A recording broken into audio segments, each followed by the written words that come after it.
Let's bring in Jeff Paterson, who, of course, will be breaking down this game as well as every other Canucks game on Rink-Wide Vancouver post-game. Jeff, I love the shirt choice.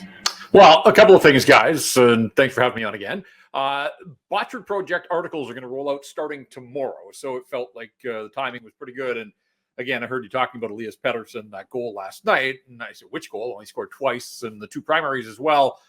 He has scored a pair of goals in 3 of the last 4 games. Like, he is all of a sudden finding this goal-scoring groove. A lot of it is with Lotto Line. And Harm, you're so right. Like, you can just see the spark there, that he was being asked to carry inferior players and was trying to do what he could, but you put him back with his old buddies and the magic is there and the wins are there. And it's funny because I have people coming at me on social wondering, like, how can this team keep it up in terms of the scoring?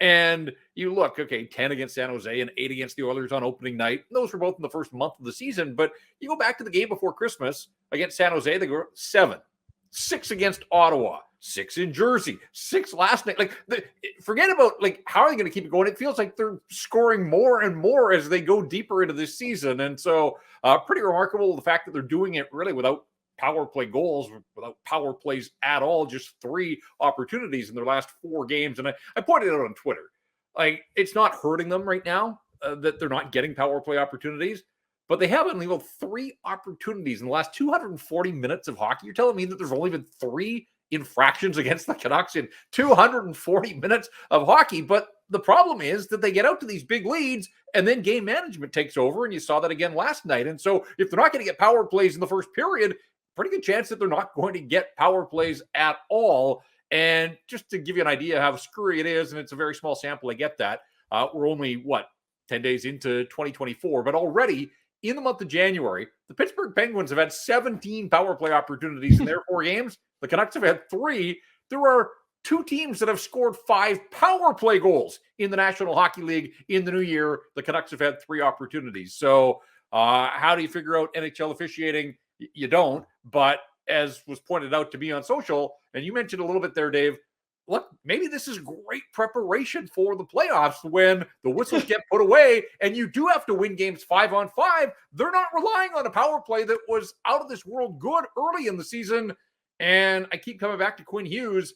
In his last 24 games, he's got 4 power play points. The guy's got 50 points on the season. Like, if the power play was humming in the last 20 games, he'd have 65 points at the midway mark. See, like, it is remarkable what he is doing and what the top end of this lineup continues to do for the Vancouver Canucks.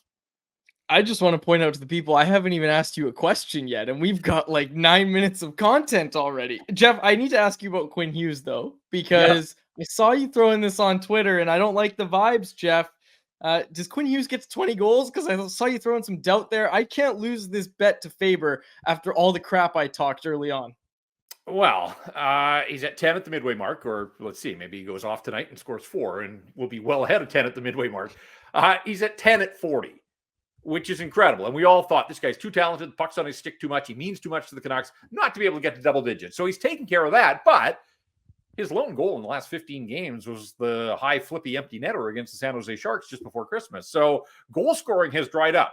Some of that's the power play that I just mentioned, that it goes hand in hand, and the 20-game splits back that up. I mean, the power play was 30% in the first 20 games, and it's around 15% over the last 20. So, I'm not concerned, but I do think that it's going to be difficult for him to get to 20. I mean, it would be an incredible accomplishment. I'm more focused, Dave, on 100 points. And I come back to this idea that he's at 50 right now through 40 games.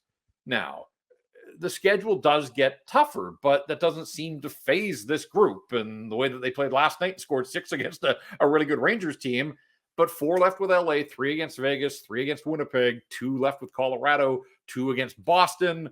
They had 1 more against Carolina, 1 against the Leafs. Like, they're going to see a lot of the good teams in the National Hockey League more in the second half than they did in the first. So, I think you take that context into play, but then I come back to this idea that, if they can just get the power play back up to even league average, you know that Quinn Hughes is going to factor in that. And so, man, like what a fascinating discussion to be able to have at the midway mark. Like I laughed just as I was waiting to join you, and I hear you talking about, well, if they've got a 10-point lead at the trade deadline, but that's the world we're living in right now. And so like it's incredible. Like the fun has totally returned, and it's been there for a while now, but just to feel you could feel it on social last night as the Canucks roared into Madison Square and just punched the Rangers square in the face. And, to do it on a big stage like that and on a night when there wasn't a lot of hockey being played, like I think people, hey, I've heard about the hype. I'm going to tune in. And if they didn't watch in Jersey the other night, then maybe they watched last night.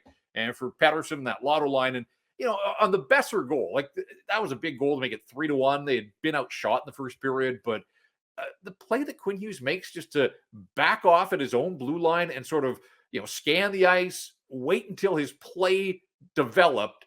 And the way that he's like, that's what he does. Like, he's just a maestro out there. He basically, draws the Rangers into the places that he wants them to be and then feeds it up ice to Pedersen and on to Besser and they score. And so, if the Rangers get out of that first period, they're probably disappointed that they're down a goal, but at 2-1, no big deal. But 3-1, I thought was a kick in the junk for the Rangers there. And then obviously the goals that they scored in the second period. And Petey, I mean, the hand-eye and the patience and the poise and everything. That's why I figured I should wear the Bro Do Your Deeks, because, man, did he ever.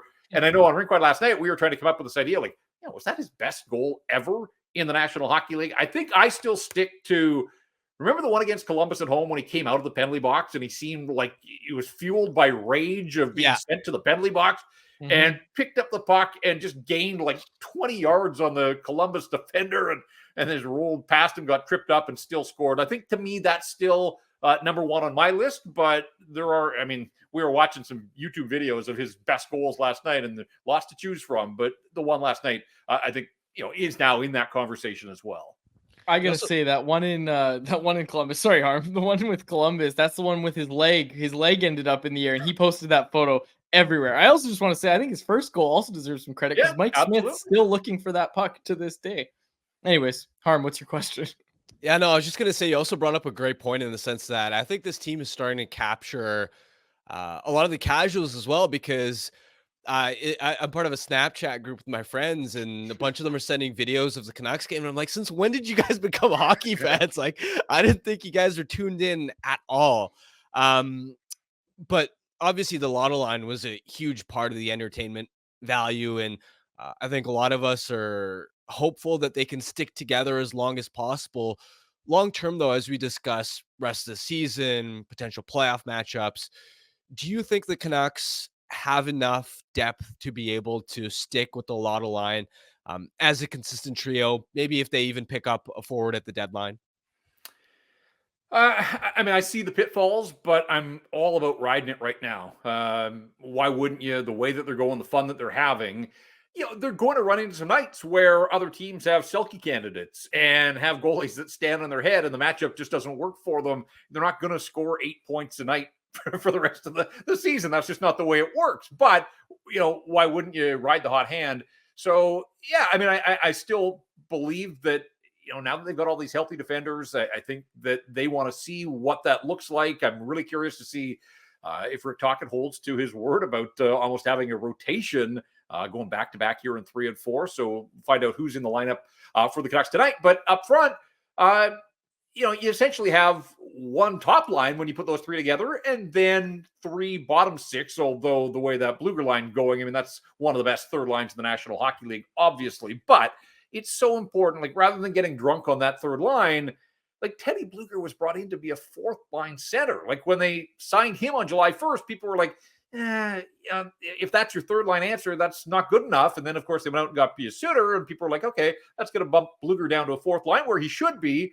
And he could be a very good, valuable piece as a 4th line center. All of a sudden now he's essentially riding, shotgun with 2 wingers that are just playing lights out good. But I think it's important to remember that essentially this guy was brought in to be a 4th line center. And so, yeah, they're going to face other good teams that will be able to at least neutralize, if not entirely shut down the Lotto Line. And then I think you come back to the question, is there enough depth there? Is there enough scoring? Questions remain about Kuzmenko. I think there's some questions about Ilya Mikheyev and his scoring that has disappeared right now. Not that he's playing poorly, but 1 goal in his last 12 games as well. So, yeah, I mean, I think it's fair to say that it's been fun. They are on an absolute roll. And when they're together, that Lotto line can be one of the best lines in the NHL, the way that it was a couple of years ago when it was first assembled. But I don't think you can get carried away here if there is an opportunity to upgrade what you've got in your top 6. I do think that management's going to have to look long and hard at rewarding this group for its efforts and try to bolster this lineup ahead of the deadline. Jeff, Nils Höglander with 2 goals last night. Talk about him, but also Pius Suter. Like, Pius Suter had a really nice play on that second Höglander goal to really set up the goal. How impressive you've been with him, and like, how instrumental is he in keeping the Lotto line and the whole lineup as it is currently constructed? Like, how important is he right now to this team? Well, I'll get to that in a sec, but let me just throw back a question at you. Because at the end of the year, the Canucks are going to come up with their unsung hero, right? And in a market like this one, where every player is dissected 1,000 different ways, I mean, I always find it hard that there is anybody that's truly unsung. Every story is written 1,000 times over about these guys. But like, at the start of the year, I was like, all right, Phil DiGiuseppe starts in the top 6. This guy's earned his spot. Like, pretty good candidate to be unsung hero. And then like 10 games in, I'm thinking, man, Ian Cole, like, what a pickup for the Vancouver Canucks. He's just quietly going about his business. And then, Teddy Blueger gets back from injury, and you look at what he's done, and you're thinking, this is amazing. Pius Suter is the guy that nobody talks about, but like, he's just such a smart player, and you can see it and you can hear it whenever Rick Tocchet is asked about him, like just how much he appreciates positionally. This guy puts himself in the right spots. He's been asked to play different positions and in different parts of the lineup, and every time he does, he seems to win his share of battles, never gets scored on, and there's enough offense there. And that's where I come back to this idea that when Blueger was signed, it was like, there's got to be other options out there. And they play the waiting game, and they get Pius Suter at an affordable price point, and he's just been so good. A lot of the underappreciated things that aren't going to make headlines. There's more star power, obviously, around him that people are drawn to. But I do think that on this team, like, he is a really, really valuable piece. And whenever I get the chance to watch him live at Rogers Arena, if you watch him on TV, it's a little bit different, but just, being at the games live, and you can see guys away from the puck and some of the reads and the tracking and those types of things. And it's like, he never misses. Like, he checks off every box. So I've just been so impressed with the hockey IQ.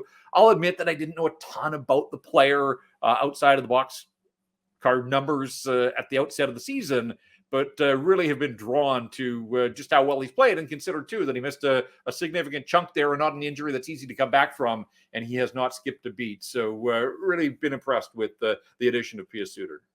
Yeah, I mean, you look at him, you look at Nils Höglander, like I said, 2 goals in like 10 minutes of ice time last night. I'm going to give you one because you asked me. The unsung hero for this team, Casey DeSmith.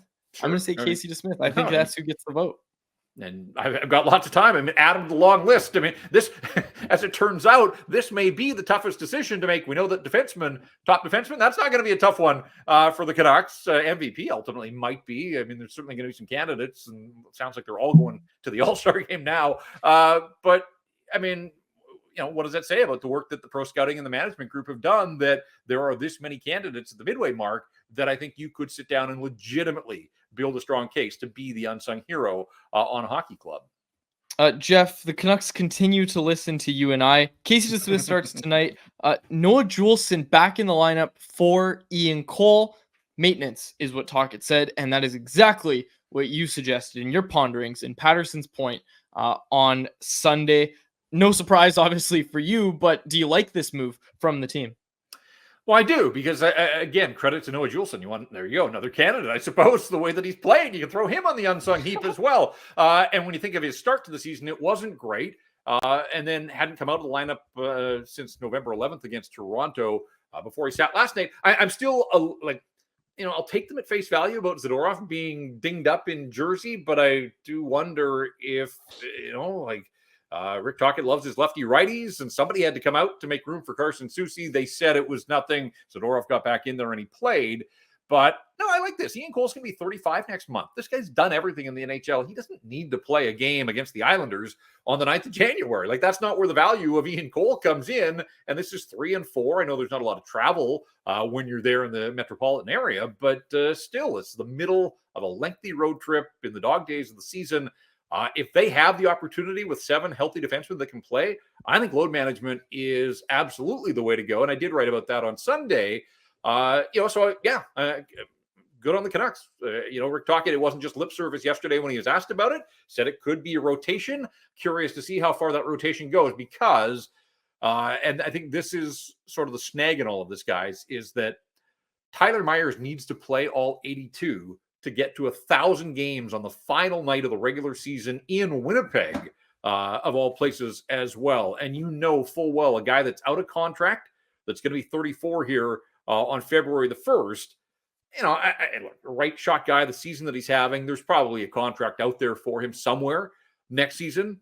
But if they sit him down, if they ask him to sit down for a game, you know that he knows the math as well. And I think that's going to be a really, really difficult conversation for a guy that has taken a beating here, has never lived up to his contract. But I think he's actually had a really nice bounce back season for the Vancouver Canucks. He's not a perfect player.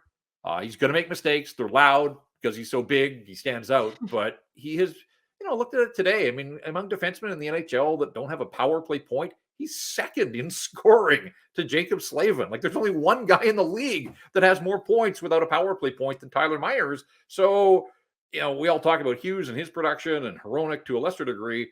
Like, Tyler Myers is on pace for a 35-point season as a, depth defender who is just finding ways, obviously, get the puck up to the forwards, and they're doing so much scoring this year that everybody's going to pick up their points when they go here. But I think this is the right call for Ian Cole and for the hockey club and for Noah Juulsen, who Rick Tocchet said, like, it was a tough decision to bring him out of the lineup based on the way that he has played over the last couple of months. Jeff, I was just reading the YouTube live chat. People are chiming in on this conversation about the unsung hero. People throwing out Dakota Joshua. We got a Patrick Alvin. See, Dakota Joshua, come on. Like, Dakota Joshua has got all the love in the world. Like, I think he's evolved. He's leveled up past the unsung hero. I think everybody in this market thinks that he's going to get paid and he's having the kind of season. So that's why, there are no firm guidelines on unsung heroes. But I just, in a market like this one where everybody's story is told so many times, like, it is truly hard to get two people to agree on what constitutes like a legitimate unsung hero. But I think Dakota Joshua has sort of emerged last year under Tocchet, and the season that he's had here, I have trouble seeing him as unsung in the Vancouver market. If memory serves, he was the unsung hero last year, wasn't he? Like, didn't he actually win unsung hero last season, or am I completely misremembering? I'd have to go back. It's one of those things that doesn't stick with me year over year. So I don't think guys set out at the start of the year to be the unsung. They'd all want to be the MVP, right? Like, this is a consolation prize to some degree. It's nice to be acknowledged, I suppose, but nobody starts the season thinking I'm going to be the unsung hero this year. Marcus Granlund would like a word, Jeff. It was Joshua. I had to Google it. Yes, Joshua won it last year. And Marcus Granlund, like I said, that's the most memorable unsung hero in my mind, is Marcus Granlund, who played with the Sedins that season and got his unsung hero award and walked away. Jeff, thanks so much for doing this. Really appreciate it. Just one quickly on year-end awards. Didn't David Booth win the most exciting player of the year? The Sedins won, like, the Hart and the Art Ross. Like, there are times you just have to look at the year-end awards and think, not so much. Oh, that's great. That's a nice trip down memory lane. We're going to have to continue that. I'm sure we're going to have to continue that. Thanks so much, Jeff. All right, guys. There he is, Jeff Paterson. Check him out on Rink-Wide Vancouver tonight, wherever you get your podcast. And also, a lot of people are pointing it out in the YouTube chat. There's more people with each win that this team picks up. There's more people tuning into this show. So if you're new here, make sure you hit subscribe, hit that bell. We go live Monday to Friday at 2 p.m., except for yesterday, which threw off a lot of people. 2 p.m. every day, Monday to Friday, we are live. I'm not around tomorrow. It's going to be you and Irfan Ghaffar sitting in the host chair at our regular studio at Sheraton Wall Center. We're not there today. But again, thanks to Jeff and people. Check out Rink-Wide Vancouver, where Harmon and I are regular hosts. Okay, I threw out some lineup information at you, Harmon. I don't think we need to dissect any further the decisions. We knew DeSmith was going to start. And hey, I think we're both pretty happy to see Noah Juulsen get back in. Again, Jeff wrote about the load management aspect for the Canucks, and we talked about it yesterday too. And I think we both agree that it's a good move for the Canucks. Anything you're watching tonight in this matchup against the Islanders? To me, it's just the head-to-head Horvat versus Lotto Line. That's going to be so fun to watch. Obviously, the Canucks on second leg of a back-to-back may not have as much juice, although as JPat pointed out, there isn't as much travel when you're in that sort of New York area for those 3 games. I think that's really where the game lies, because the Islanders don't have a ton of depth, and their blue line, I'm curious to see. As of last week, it was still banged up. Yeah, I haven't had a chance to see the Isles lines yet, but I'm looking at what their D pairs look like, because like a week and a half ago, um they were pretty rough there in terms of the number of guys that were out. And just that head to head at the top lineup, because the Isles aren't a particularly deep team offensively. And so if you can win that matchup at the top of the lineup, you're really going to love the Canucks odds in tonight's game, even though they are the less rested team.